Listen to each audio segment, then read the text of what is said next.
मालिक की साजनवाजी प्यारी सत्संग जियो,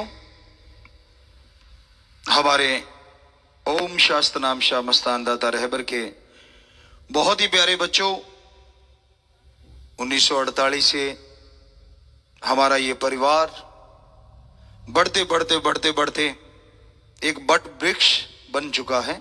वैसे तो संत पीर फकीर का परिवार, जो भी परमपिता परमात्मा ने सृष्टि को बनाया है, सारा ही होता है, लेकिन जिन्होंने गुरु मंत्र ले लिया है, आज वो हमारा परिवार करोड़ों में हो चुका है। तो हम उनके दर्शन कर रहे हैं और वो हमारे दर्शन कर रहे हैं। हम तो अपने परिवार से ही बातें कर रहे हैं। ये अलग बात है, लोगों के परिवार 4-5 मेंबरों के होते हैं, हमारे वाला 6 करोड़ का है। और परिवार से ही मिलने आए। सारी सृष्टि ही तो फकीर का परिवार होता है, और परिवार से ही बात कर रहे हैं, क्योंकि अल्लाह वाहिगुरु ओम हरि राम का पत्ता पत्ता फकीर का अपना परिवार होता है। इंसान यह कहता है कि उसके पास समय नहीं है, खाने का समय चूकने नहीं देता, पीने का समय चूकने नहीं देता, कमाने का समय चूकने नहीं देता, और कोई भी ऐसा कार्य जो शरीर से संबंध रखता हो, परिवार से संबंध रखता हो, उसके लिए समय निकालता ही निकालता है। यहां तक कि जो काम नहीं करने चाहिए, ठगी, बेईमानी, भ्रष्टाचार, काम वासना, क्रोध, लोभ, मोह, अहंकार, मन माया, उनके लिए भी टाइम निकाल रखा है।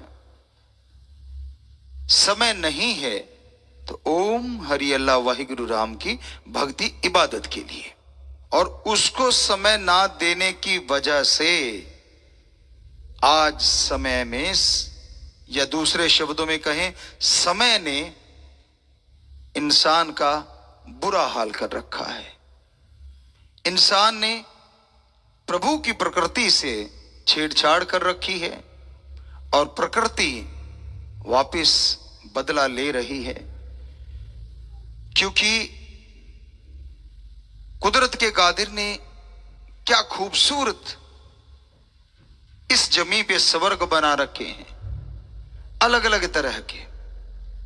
मैदानी इलाके में जाइए, सरसों के जब खेत होते हैं, उस पे जब आप निगाह मारते हैं, कभी ऊपर से निगाह मारी हो आप लोगों ने, चलो साइड से तो निगाह मारी है, पर हमने तो देखा है, यूं लगता है कि क्या खूबसूरत पीले रंग का कालीन बिछा हुआ है, क्या धरती ने श्रृंगार कर रखा है।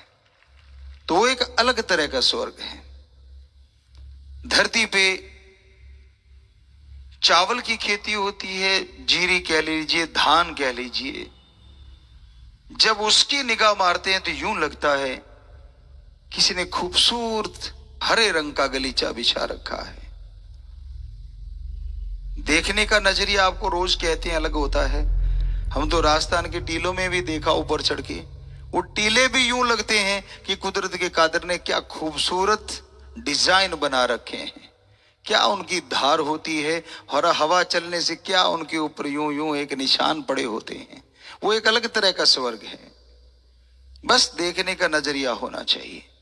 पहाड़ी इलाके में जाइए, वो एक अपने आप में एक अलग तरह का स्वर्ग है। तो कितने के गिनाए कुदरत के कादिर ने इतने स्वर्ग बना रखे हैं, किसके लिए? पशु पक्षी परिंदे सबके लिए, पर उनका लुत्फ, उनका नजारा लेता है सबसे ज्यादा मनुष्य।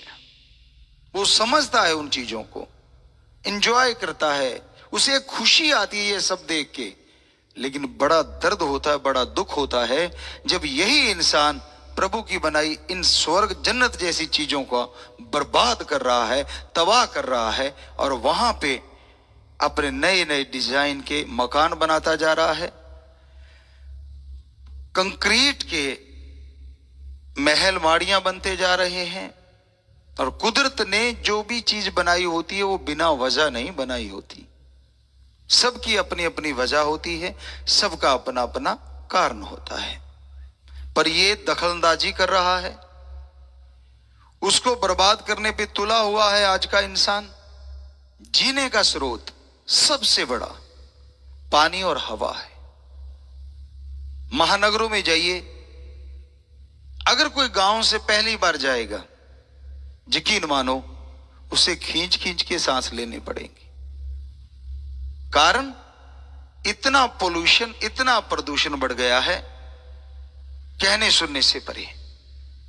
तो हवा में जहर घुलता जा रहा है, बिना वजह पानी की बर्बादी करते जा रहे हैं, बिना वजह आप उस पानी का खात्मा करते जा रहे हैं जो शरीर के लिए अति अति जरूरी है। तो ये ख्याल तभी आएंगे जब थोड़ा सा समय मालिक की याद में लगाएंगे, वरना किसको ख्याल है। आपको बताया महानगरों में तो पड़ोसी को पड़ोसी का पता नहीं, उसकी तरफ ध्यान नहीं कोई देता। सारी सृष्टि का सोचना, बेचारे सोचने वाले परेशान हो रहे हैं। आप मजे में हो, मस्ती मना रहे हो। उन साइंटिस्ट, उन वैज्ञानिकों से पूछ के देखो जो डर रहे हैं कि पानी का स्रोत खत्म हो गया तो कहीं पानी के लिए विश्व युद्ध ना हो जाए, क्योंकि उनको पता चल रहा है। पर कुदरत के कादिर को कौन समझ सका है? समझता तो ये भूकंप से कभी नुकसान होते ही ना। अगर कोई कुदरत के कादिर के असूलों को पकड़ पाता तो कभी समुद्री तूफान आते ही ना, कभी दुर्घटनाएं होती ही ना, प्रकृति की आपदाएं आती ही ना। ये तभी संभव था अगर इंसान प्रकृति से छेड़छाड़ ना करता। हम लोगों ने इसकी पहल की थी बहुत साल पहले। जरूरत पड़ी थी मकान बनाने की, और पड़ती है हर किसी को। तो आश्रम, डेरा, यहां जहां भी बना, पेड़ पौधे थे। हमने फिर एक डिजाइन बनाया था, लोहे की एक बकेट टाइप, और नीचे से यूं खड्डा खोद के चारों तरफ पेड़ के वो बकेट फिट करते थे, और नीचे से हथौड़े से यूं उसके अंदर ऐसे पत्ती चली जाती थी। बड़ा बनाया पेड़ क्रेन के द्वारा उठा के हम दूसरी जगह शिफ्ट कर देते थे, और एक भी पेड़ खत्म नहीं होने दिया। एक भी पेड़, बड़े बड़े पेड़ शिफ्ट किए और उन जगहों पे मकान बना लिए। पेड़ों को कह दिया, भाई थोड़ी देर के लिए तेरे को बीमारी सी तो आएगी, सॉरी, कोई बात नहीं, ठीक हो जाएगा। और वाकई वो ठीक हो गई। उसकी अच्छी सी सेवा की, अच्छी संभाल की, और वो पेड़ ज्यों के त्यों चल रहे हैं, और मकान भी बन गए। तो जरूरत पड़ी थी तभी कि भाई ऐसा करना है। और हम तो अपने नजरिए में जब भी सामने आता तो पेड़, चलो सूख गया उसको काट लेते हैं, वो तो चलो जलाने के भी काम आता है, और उसको वहां गिरना ही है, उसने काट के ले गए तो और अच्छी पत्तियां निकलती हैं और सुंदर लगता है। वो काट छाट तो चलती है, ये जरूरी भी होती है। क्या आप नहीं करते अपने शरीर में? मत किया करो ब्रश, करना पड़ता है ना। क्यों? दांत चमकाना चाहते हो भाई, और रोग से बचना चाहते हो, दोनों बातें। नहाते क्यों हो? बदबू आती है, और नहाना है भी जरूरी, पसीना आ जाता है। तो कहने का मतलब आप अपने शरीर की संभाल करते हैं, उसी तरह पेड़ पौधों को भी संभालना चाहिए। जैसे आप अपने बच्चों की संभाल करते हैं। हमारे सत्संगी 6 करोड़ को हमने आह्वान कर रखा है, आज से फिर कह रहे हैं कि जैसे अपने बच्चों को संभालते हो ऐसे पेड़ों को भी संभाला करो। तो हमने ये निरंतर जारी रख रखा है। वहां भी रह रहे हैं तो कोई ना कोई पेड़ पौधे, जैसे मान लीजिए नीम पुराना लगा हुआ है, तो उसके नीचे से नीम के बीज होते हैं, वो गिरते हैं, उससे पौधे बन जाते हैं, तो उनको लगा के हम और साइड पे लगा देते हैं। तो हमने भी अपना काम जारी रख रखा है। ऐसा नहीं है, काम ही करना है।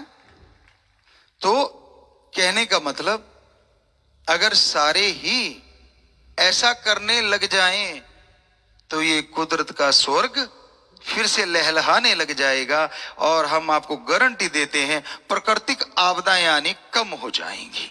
विनाश की तरफ जा रही ये दुनिया शायद परमपिता परमात्मा की कृपा से बच पाए। ओम हरि ईश्वर कृपा कर दें और ये सृष्टि की रचना बची रहे। पानी का भी स्रोत अति जरूरी है संभालना। हमने आश्रम में एक डिग्गी बनाई थी बहुत बड़ी, खर्चा नहीं किया था ज्यादा। यहां तक हमें याद है नीचे दोमट माटी बिछाई थी, साइडों में शायद दीवार वगैरह करी थी, और पूरे आश्रम का पानी वो 2 एकड़ की या 1.5 एकड़ की जो डिग्गी थी उसमें भर जाया करता था। और वहीं से फिल्टरिंग करके हम लोगों ने एक टंकी बना दी और वहीं से पानी को ड्रिप सिस्टम से या फुवारा पद्धति से वो पानी देते थे। और वहां आप जाके देख लीजिए, यहां भी देख लीजिए, ज्यादातर बाग हम लोगों ने कामयाब कर दिया था और कर रखा है। तो इस तरह थोड़ा थोड़ा पानी। पुराने समय में क्या था, राजस्थान में पानी की बड़ी कमी हुआ करती थी। बुजुर्गवार जब नहाते थे वो एक काम नहीं करते थे, नहाते हुए कपड़े भी धो लेते थे, नहा भी लेते थे और नीचे खड्डा खोद के रखते थे। उस खड्डे में वो मिट्टी होती थी जो दीवारों के लीपा पोती करते हैं। तो नहा भी लिए, और क्योंकि तब ये साबुने या लेटरम पटरम वो नहीं होता था पुराने टाइमों में, लस्सी वगैरह से रगड़ लिया या मतलब देसी सामान होता था उसे सिर धो लिया। आजकल भी कई माता बहनें भाई ऐसा करते होंगे। तो वो प्राकृतिक चीजें होती थी, उन्हीं से करके, और वो पानी से मिट्टी भीग जाती थी और मिट्टी फिर दीवारों के लग जाती और दीवारों की उम्र बढ़ जाती थी। तो पानी, एक नहाने के पानी से कितना काम लिया जाता था।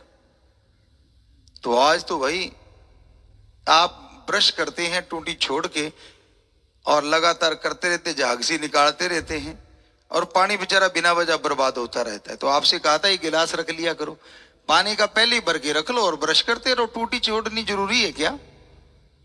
तो इस तरह से छोटी छोटी चीजें अपना के हम अपने उस परम पिता परमात्मा की दी हुई दातों को संभाल भी सकते हैं, उन दातों से फायदा ले सकते हैं और सृष्टि को बचाया जा सकता है। पर यह संभव तो तभी है ना अगर हम, हर कोई आदमी पहल कर ले। कहते हैं बूंद बूंद से सागर भर जाता है। एक शुरुआत करेगा, धीरे धीरे सारे शुरुआत करें और ये पानी से हम महरूम नहीं होंगे। जो खत्म होता जा रहा है इसको बचा पाएंगे। आने वाले टाइम में आप यकीन मानो, जैसे पहले हमने बातें कही थी कि बेटियां मार रहे हो, एक टाइम ऐसा आ जाएगा आपके लड़के यूं ही घूमते फिरेंगे, शादियां नहीं हुआ करेंगी और गुंडागर्दी बढ़ जाएगी। तो वो हुआ कि नहीं हुआ? वो टाइम आया ना जी। तो फिर लोगों ने मानना शुरू कर दिया, तो वो टाइम शायद वापिस होता जा रहा है और शायद फिर से बराबर की संख्या में हो गया तो सारा कुछ ठीक हो जाना है। तो अब आज जरूरत है सबसे जरूरी फोकस करने की कि हम उस पानी को बचाएं जो जीवन देता है, जो शरीर में जिसकी सबसे ज्यादा मात्रा है। आज के बाद जब भी आप पानी बर्बाद करोगे सोचोगे जरूर गुरुजी ने रोका हुआ है। तो हमें लगता है हमारे 6 करोड़ बच्चे भी अगर ये पहल कर लेंगे तो सृष्टि के लिए बहुत बहुत बड़ी दात होगी। तो बहुत आशीर्वाद, मालिक खुशियां दे, नारा लगाएं, आशीर्वाद, हाथ नीचे कर लें। तो आज आपका पर्न कि आप पानी को बचाएंगे और पानी आपको बचाए, ये हम परमपिता परमात्मा से दुआ करते हैं, प्रार्थना करते हैं। पानी ही दवा का काम कर जाए। सुमरण करके, भक्ति इबादत करके आप शुद्ध पानी पीजिए और मालिक के गुण गाइए। कम से कम 4-5 लीटर तो पानी ले लिया करो, कम से कम। तो हमारा फर्ज बताना है, पानी बचाने के लिए अपने पूरा जोर लगाएंगे, पूरे वर्ल्ड में संदेश भिजवाएंगे, हर तरीके से कोशिश करेंगे, सबकी मदद लेंगे, चाहे वो किसी भी रूप में दें, हमें मदद दें और हम पानी बचाने के लिए एक आंदोलन चलाएं कि पानी को बचाया जा सके। जितने भी सुनने वाले हैं, आप उल्ट पुल्ट तो बोलते रहते हो, कोई हर्ज नहीं, कोई फर्क नहीं पड़ता। कम से कम हमारी तरफ से आप लोगों को प्रार्थना है कि आप भी इसमें सहयोग करें, क्योंकि आप लोगों के सहयोग से जन जन में जागृति आएगी और ये पानी अगर बच गया तो हम भी बचेंगे और आप भी बचेंगे और सारी सृष्टि बच जाएगी। हो सकता है राम जी कृपा करें और फिर से ये स्वर्ग का रूप धारण कर जाए, जो कि दंगों से, लड़ाई झगड़ों से, क्योंकि ये विकार फैलते हैं, पेड़ पौधे खत्म हो रहे हैं, पानी का खात्मा हो रहा है, पानी में जहर डाल रहे हैं आप। जितने जहर पानी में जा रहे हैं धरती में, जितनी फैक्ट्रियां हैं आप देख लीजिए, उनमें उन्हें अच्छे से फिल्ट्रेशन किया जा सकता है, लेकिन नहीं करते। थोड़े से खर्चे को बचाने के लिए पूरी मानवता की जिंदगी को दांव पे लगाए बैठे हैं। साइंटिस्टों से हमारा हाथ जोड़ के प्रार्थना है, ये जो जहर, चाहे शराब बनाने वाली फैक्ट्रियां हैं, चमड़ा बनाने वाली फैक्ट्रियां हैं, वो चमड़े को धोती हैं, या खाद स्प्रे केमिकल बनाने वाली फैक्ट्रियां हैं, उनका जो वेस्टेज है, वेस्टेज जो निकल रहा है, वो जो धरती में जाता है, वो हमारे धरती वाले पानी को प्रदूषित कर रहा है। अरे आप एटम बनाने की सोच रहे हैं, आप फलां चीज बनाने की सोच रहे हैं, कुछ सोचने की जरूरत नहीं है। आप इस पानी का शुद्धिकरण करने की सोच लें तो सारी मानवता बच सकती है, वरना एटम धरे धराए रह जाएंगे अगर पानी खत्म हो गया तो।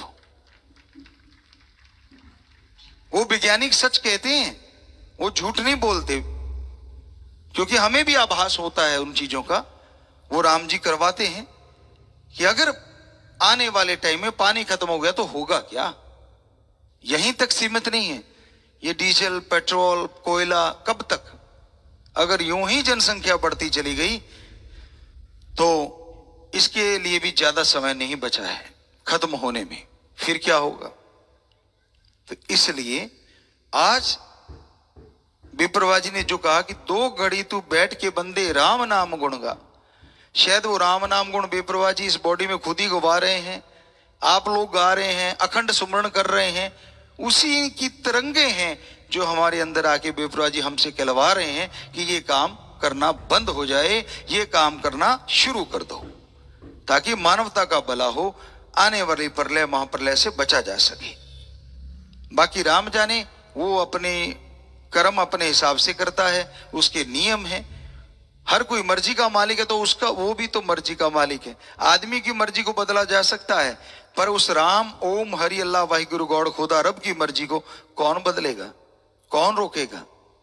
हाँ, उसके आगे दीनता, नम्रता, प्रार्थना करके उसकी बनाई हुई चीजों को फिर से उसी तरह से हम लगा के, जैसे आपको बोला पानी बचाना शुरू कर दें, पेड़ों की संभाल कर दें, तो हो सकता है वो इन चीजों से खुश होकर अपना इरादा बदल दे, क्यों मर्जी का मालिक है भाई वो।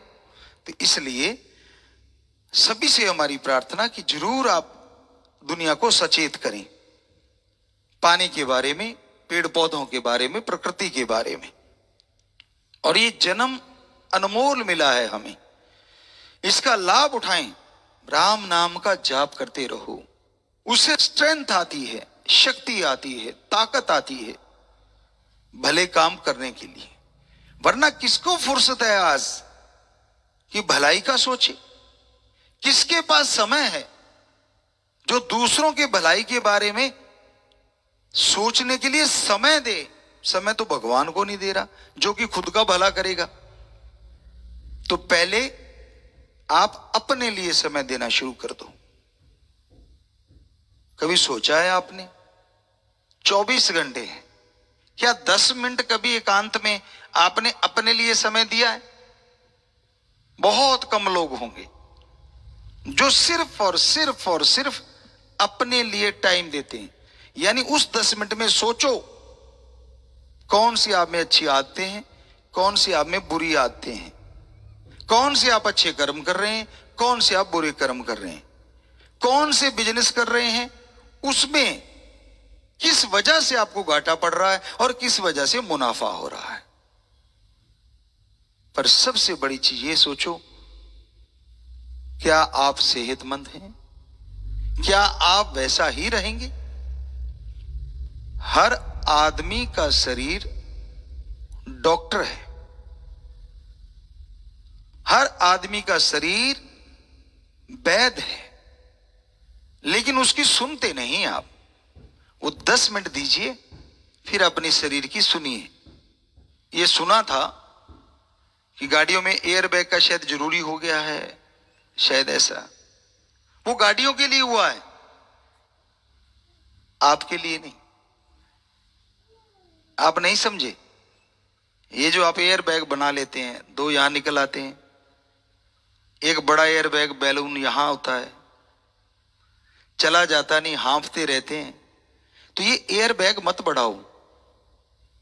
कईयों के हमने तो 7-7 एयर बैग भी देखे हैं जो गाड़ियों में भी नहीं होते, उनको बड़ी मुश्किल से कम करवाया।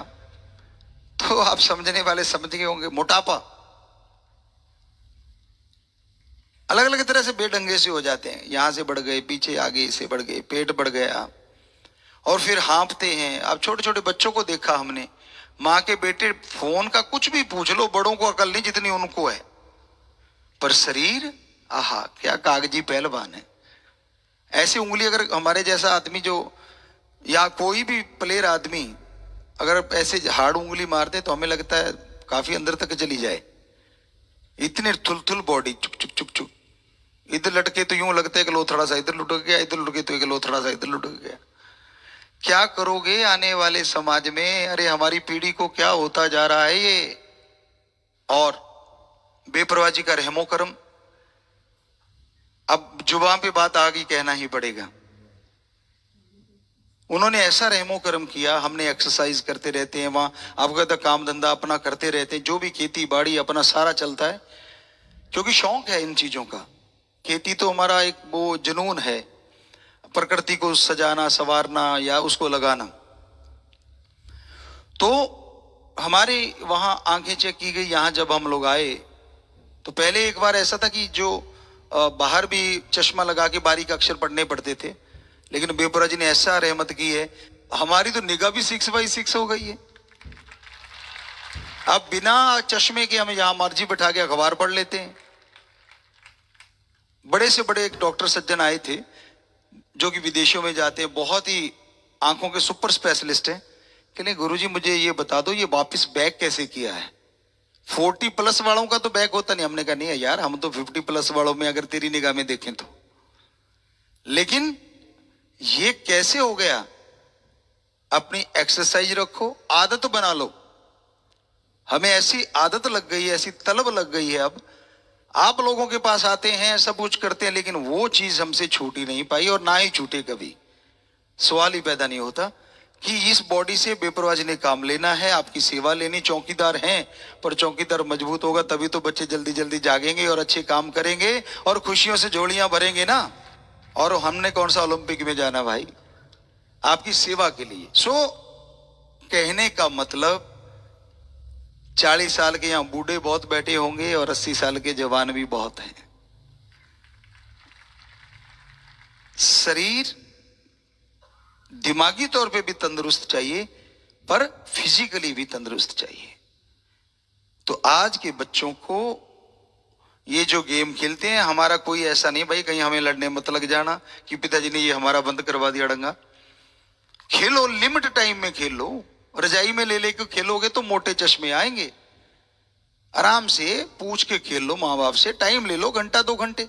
अब सारा दिन लंपट रहना, इससे अच्छा है कि फिजिकली कोई गेम कर लो, वो कितना अच्छा होगा। तो वो जो टाइम है उसी की जिक्र कर रहे हैं हम, कि 10 मिनट में सोच के देखा करो कि कहीं एयर बैलून आपके ज्यादा बढ़ते तो नहीं जा रहे, मतलब आप भारी तो नहीं होते जा रहे। कहीं आपके शरीर आपको बताएगा, आपका शरीर आपका डॉक्टर है कि भाई आप में ये कमी आती जा रही है। सुन लो, उसी समय इलाज कर लो। बहुत सारा खान पान ऐसा अच्छा है, शुद्ध शाकाहारी, इतनी जड़ी बूटियां, इतना कुछ है कि जिससे आप शुद्ध रह सकते हैं, सही रह सकते हैं। अब ये कहेंगे जी जड़ी बूटियां खाते हैं बाबा जी, तो ना भाई हम कोई जड़ी बूटी नहीं खाते। हम तो वही चटनी जो होती है राजस्थान में शुरुआत से बचपन से खाते आ रहे हैं, सुबह के टाइम में वही खा रहे हैं आज तक। पर कहीं चटनी नाम ये मिले तो फिर जो भी आ गया वही सही, दाल आ गई या सब्जी हरी कोई आ गई तो वो खा लेते हैं, शाम को हरी सब्जी खा लेते हैं।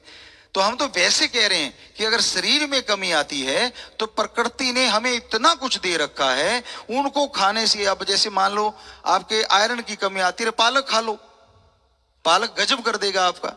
रेड ब्लड सेल जो आपके बनते हैं उनमें ये सहायता करता है, रेड ब्लड सेल में तो शायद ज्यादा ही करता है। अगर आप समय सिर जाग जाएं, और कोई टेबल एलोपैथी या आयुर्वेदा लेने की जरूरत नहीं। प्रकृति में भगवान ने हमारे लिए इतना कुछ दे रखा है, उसी से हम तंदुरुस्त हो सकते हैं। तो 2 घड़ी तू बैठ के बंदे जरा सोचा कर, विचार किया कर। 2 घड़ी तू बैठ के बंदे राम नाम गुण गा और राम का गुण गाया कर। जिसने ये प्रकृति को बनाया, कितनी नियामतें बनाई आदमी के लिए। वो काजू का एक बार हम सफाई महाअभियान करने गए थे उड़ीसा में, भुवनेश्वर के पास आश्रम है पुरी में, जो कि तीर्थ धाम भी है हमारा। तो वहां पे सफाई अभियान करने गए तो वहां झाड़ लगे हुए थे और झाड़ों पे काजू लगे हुए थे। तो वहां उन्होंने बोला कि जी आप अपनी संगत को बोल दीजिए, क्योंकि अपने वालों को आदत होती है लटकती चीज दे के मुंह में डालने की। कोई देखने वाला ना हो फिर तो थोड़ा सा ज्यादा ही जोर लगा देते हैं। तो हमने अनाउंस करवा दिया कि भाई खाना मत कोई। तो हो सकता है एक बहन थी, उसने ना सुना हो, पता नहीं बेचारी वो बैठी होंगे, या हो सकता है कहीं सुन रहे हो, या हो सकता है ना सुन रहे हो। उन्होंने सुना नहीं या करा नहीं, उन्होंने उठाया और मुंह में डाला और थोड़ी देर में बो होने लग गई, क्योंकि होंठ इतने इतने मोटे हो गए, इतने इतने, क्योंकि वो जहरीला होता है। उसको विधि के अनुसार बनाया जाता है तब जाके खाने के लायक बनता है, लोगों ने उन्होंने बताया था। तो कहने का मतलब वो सिर्फ और सिर्फ इंसान के लिए नियामत है प्रभु ने बना रखी। तो इतनी सृष्टि में इतना कुछ दे रखा है भगवान ने इंसान के लिए, और आप उसी सृष्टि को बर्बाद करने पे तुले हुए हो, तो आदमी का जीवन बचेगा कैसे, आप सुख शांति से रहेंगे कैसे। तो इसलिए उस भगवान का शुक्राना किया करो, धन्यवाद किया करो और प्रकृति की सेवा किया करो अगर हो सके तो, ताकि आप भी सुख शांति से जीवन व्यतीत कर सके और आने वाली पीढ़ियां भी सुख शांति से जीवन व्यतीत करें, स्वस्थ रहें। बस यही प्रभु से प्रार्थना करते हैं। तो बेप्रवाह जी ने अपने भजन में इतना कुछ लिख रखा होता है, जिसे बताते जाएं बस बहुत कुछ मिलता चला जाता है। समुद्रों के समुद्र भरे पड़े हैं। सृष्टि से सारा कुछ ग्रहण कर सकता है और सृष्टि को सही रखेगा तो ये कमाल की सुख शांति से जिंदगी और तरह तरह के स्वर्ग देख सकता है, जो आपको अभी अभी गिनवाए थे। ये तो चंद गिनवाए थे। बर्फ वाले एरिया को देखो, मैदानी वाला देखता हो, जाती बर्फ देखने है वहां, और बर्फ वाले तंगाए पड़े होते हैं कि ये रोज पड़ती रहती है। और राजस्थान में कहीं घूमने जाते हैं और वहां वाले तंगाए पड़े होते हैं कि रोटी पे आके गर्मी के महीनों में ये मतलब रेता गिरता है, पर देखने वाले को तो वो सुंदर लगता है, इसलिए वो उस टाइम पे जाते हैं जब आंधी ना आ रही हो, वो सुंदर लगता है। तो हो गया ना स्वर्ग। तो सबके लिए कहीं ना कहीं कोई स्वर्ग प्रकृति में भगवान ने बना के रखा है। तो इसको सजाइए, संवारिए, यकीन मानिए भगवान आपकी जिंदगी को संवार देंगे, आने वाली कुलों को सुधार देंगे। हमारा फर्ज है प्रभु से प्रार्थना करना, आगे उनकी रजा है, जैसा वो चाहेंगे वही होके रहता है। सो आशीर्वाद।